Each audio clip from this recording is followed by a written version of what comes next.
এই যে দেখো আজকে আমি কি রান্না করতে নিয়ে আসছি। দেখো এই শাকটা কি চেনো তোমরা? এটাকে বলে তিতে শাক, আমরা বলি হেলাঞ্চি শাক, হেলান হেলাঞ্চো। আমরা বাংলা আমরা সবসময় হেলাঞ্চো শাকটা বলি এটাকে। এটা হচ্ছে অনেক বেশি তিতে না, আবার অনেক তিতে।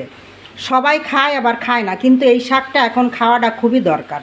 এটা হলো এই শাকটা আবারও বলি হেলাঞ্চো শাক, হেলাঞ্চো। এই হেলাঞ্চো শাক দিয়ে দেখো আমি এই পাঙাশ মাছ দিয়ে রান্না করব। দেখো এই যে হেলাঞ্চো শাক আর এই পাঙাশ মাছ।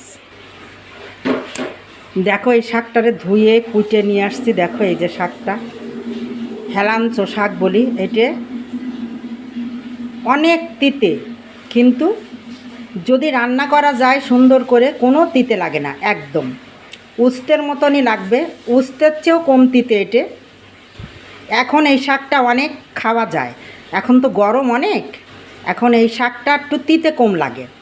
যখন শীত আসবে ঠান্ডা পড়বে তখন এই শাকটা বেশি তিতে হয়ে যাবে। এখনই খাওয়ার অরিজিনাল সময়। এই জন্যে আমি আজকে পাঙাশ মাছ দিয়ে হেলাঞ্চো শাক রান্না করব। দেখো আমি কি করে রান্না করি। পাঙাশ মাছটা ভেজে নিয়ে আসি সুন্দর করে।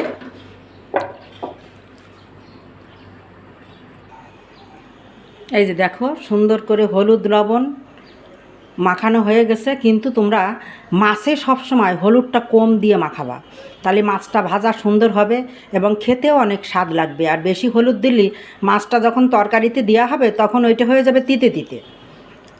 তাই তেলটা আমার হয়ে গেছে গরম, এখন আমি মাছটা ভেজে নিই। মাছটা দিয়ে দিলাম।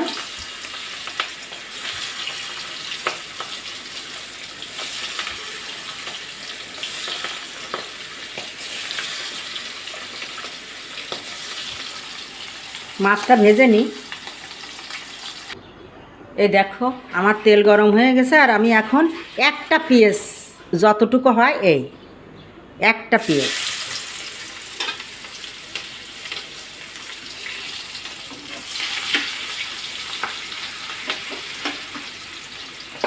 আমি এখন এর ভিতরে শোনো, তিতে শাক যে কোনো উস্তে তিতে রান্না করতে গেলে একটু ঝাল দেবা, ঝাল দিলে টেস্টটা বাড়বে আর অনেকটা কম লাগবে তিতে।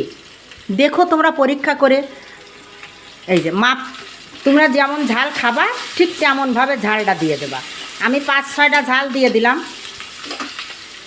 না, এর ভিতরে আমি এখন আদা রসুন বাটাটা দেব। এই যে আদা রসুন জিরে ধনে একসঙ্গে বেটে ফ্রিজে রাখি আমি। এই এই দেখো এই যে কত সুবিধা। আমি একদিন তোমাদের সাথে শেয়ার করব কিভাবে এটা মিল করে রাখতে হয়। এই যে 1 চামচ দিয়ে দেবো।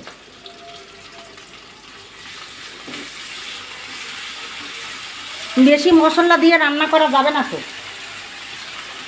এটা অল্প মশলা দিয়ে রান্না করতে হবে, একদম অল্প। এর ভিতরে আমি এখন একটু জল দিয়ে দেবো,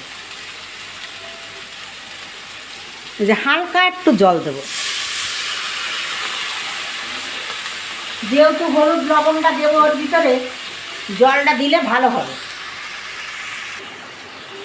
দেখো এর ভিতরে আমি এখন হলুদ লবণটা দিয়ে দেবো, লবণ দেবো স্বাদ মতো। এই যে 1 চামচ দিলাম, 1 চামচেরও কম। আর একটু হলুদ দেব, এই যে আধা চামচ হলুদ দিলাম। মাছে একটু হলুদ আছে, এতে ওতে হয়ে যাবে। এটা একটু তেল ফুটা পর্যন্ত অপেক্ষা করি। এই যে দেখো আমার এখন এই যে মশলাটা, একটু জল দিলাম, জল দিয়ে একটু ভালো করে নাড়ায় চাড়াইয়ে দেখো একটু তেল ফুটা হয়ে গেছে। এই যে তেল ফুটা হয়ে গেছে, এই দেখো কত সুন্দর হয়েছে। এখন এর ভিতরে আমি এই শাকটা দিয়ে দেবো।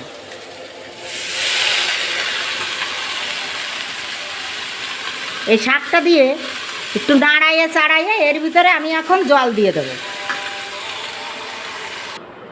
এই যে দেখো আমার হেলান্ত শাক রান্না করা শেষ। আমরা হেলান্ত শাক বলি, তোমরা যে যা নামে ডাকতে পারো, অনেক লোকে অনেক নামে ডাকে। এর নাম আছে অনেক রকম, কিন্তু আমরা হেলান্ত শাক বলি। এটা হচ্ছে বেশি তিতে না, কম তিতে। এখন গরমের সময় এখন একটু কম তিতে লাগবে। তোমরা একটু রান্না করে যে কোনো মাছ দিয়ে একটু রান্না করে খেয়ে দেখো কত মজা। যে খাও না সেও একবার একটু ঝোল দিয়ে একটু ভাত খেয়ে দেখো, তারপরে তোমার মনে হবে যে আমি তরকারিটাই খাই। এত মজার। আর দেখো কত সুন্দর একটা কালার আসছে, দেখো ঠিক এরকম সাদা একটা কালার হবে, একটু ঝোল ঝোল হবে, এই খেতে অনেক মজা লাগবে। তোমরা একবার আমার মতো করে একটু খাও। আর এটা হচ্ছে, দেখো এটা হচ্ছে পটল ভাজি। এরম লম্বা লম্বা করে পটল পটল কাটলে ভাজিটা খুব সুন্দর হয়, আর এর স্বাদও লাগে অনেক ভালো। তো এটা এর সাথে এই দুই পদ আজকে আমি করলাম। এটা হচ্ছে পটল ভাজি, আর এটা হচ্ছে হেলান্ত শাক রান্না করা। এই শাকটা তোমরা একটু রান্না করে খেয়ে দেখো, এই গরমের সময় অনেক তৃপ্তি পাবা, মজা পাবা, শরীরও ভালো থাকবে, ঠান্ডা থাকবে। উস্তে, হেলান্ত শাক এগুলো এখন খাও, কিন্তু যখন একটু ঠান্ডা পড়ে যাবে, যখন একটু শীত শীত লাগবে, তখন কলাম এই হেলান্ত শাকটা খাওয়া যাবে না, তখন অনেক তিতে লাগবে। তোমরা ভালো থাকো, সুস্থ থাকো, আমার মতো করে একটু রান্না করে খেয়ে দেখো। বেশি কিছু লাগবে না, অল্প কিছু দিয়েই হবে।